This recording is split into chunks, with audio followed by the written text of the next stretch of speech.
Hello, വൈകിട്ട് ചായയുടെയൊക്കെ കൂടെ കഴിക്കാനായിട്ട് എളുപ്പത്തിൽ ഉണ്ടാക്കിയെടുക്കാൻ പറ്റുന്ന ഒരു ഐറ്റമാണേ.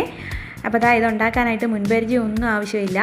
ആദ്യമായിട്ട് ഉണ്ടാക്കുന്നവർക്കും നല്ല പെർഫെക്റ്റ് ആയിട്ട് കിട്ടും. അപ്പോൾ ഞാനിവിടെ ഒരു മിക്സിയുടെ ജാറിലേക്ക് കുറച്ച് പഞ്ചസാര എടുത്തിട്ടുണ്ട്, 2 ഗ്രാമ്പും കൂടെ ചേർത്ത് അതൊന്ന് പൊടിച്ചെടുത്തിട്ടുണ്ട്.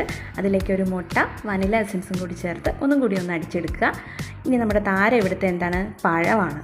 ആ പഴം 2 പഴം എടുത്തിട്ടുണ്ട്, അതും കൂടി ഇതിലേക്ക് മുറിച്ചിട്ട് കൊടുക്കുക. ഒന്നും കൂടി ഒന്ന് അടിച്ചെടുക്കുക. ഇനി കുറച്ച് ഓയിലും കൂടി ചേർത്ത് കൊടുക്കുക. ഇനി ഞാനതൊരു ബൗളിലോട്ട് മാറ്റിയിട്ടുണ്ട്. ഇനി നമുക്കിതിലേക്ക് വേണ്ടത് മൈദയാണ്. 1 കപ്പ് അളവിൽ മൈദ ചേർത്ത് കൊടുക്കുക. ഇനി നമുക്ക് എന്താ വേണ്ടത്, കുറച്ച് ബേക്കിംഗ് പൗഡർ, ബേക്കിംഗ് സോഡ, ഇത്തിരി ഉപ്പും കൂടെ ചേർത്ത് കൊടുക്കുക. ഇനി എല്ലാം കൂടി നന്നായിട്ടൊന്ന് മിക്സ് ചെയ്തെടുക്കുക.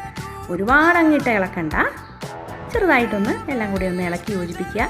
ഇനി വേണമെങ്കിൽ നമുക്കിതിലേക്ക് കുറച്ച് നട്ട്സൊക്കെ ചേർത്ത് കൊടുക്കാം. എൻ്റെ കയ്യിൽ കുറച്ച് കാഷ്യൂനട്ട് ഉണ്ടായിരുന്നു, അപ്പോൾ ഞാനതൊന്ന് പൊടിച്ച് ഇട്ട് കൊടുത്തിട്ടുണ്ട്.